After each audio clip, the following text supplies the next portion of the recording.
camping ba o Kay vlogger naman ang tanan. Hala sige, mag-vlog na pud ta. So naaday mi karon sa Diba Fujairah camping site. Daghan og camping site diri sa Fujairah pero napili naman ni nga area kay dili crowded ug duol kayo sa dagat. Pero na-realize namo summer naman di ay ug diri nagsugod og tulo akong isa ka balde na singot. guys, di na mo kaya kay init kayo. It's summer and nag-book na lang mig hotel. Bye. Bye-bye camping. Habang ginaguba na ko ang among tent, nag-book si Kisig Hotel kay para masulbad niya among problema.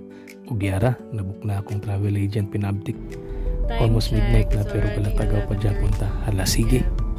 And we're going to Diba.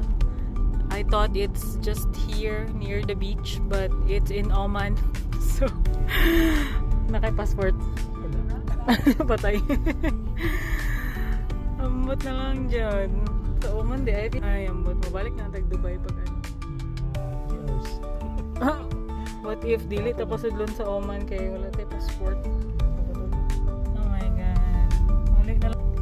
Nag-book ng hotel tapos wala na ako napansin nga ano tayo siya sa Oman. Mao ni nga moment na lamig na kayo mauli og Dubai para matulog. Pero sayangan ni sa biyahe so nag-book na lang yung hotel sa Diba.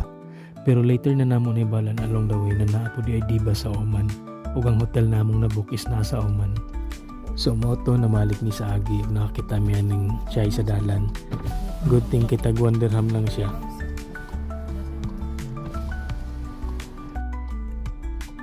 Mag-atog Fujairah, mag-chai. Mamsa. So namalik na lang yun mi sa agi kay natiway naman namong booking sa Oman.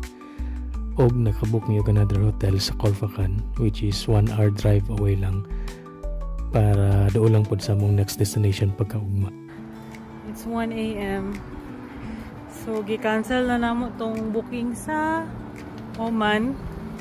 Kay dili jud pwede, wala may passport, wala may visa. Correction Epic guys, fail. wala na cancel lang among booking. Ay, what to Natiway do? jud siya.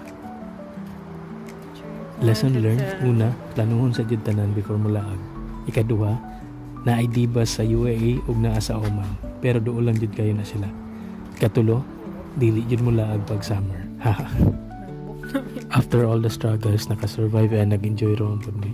Kita-kits po guys. God bless.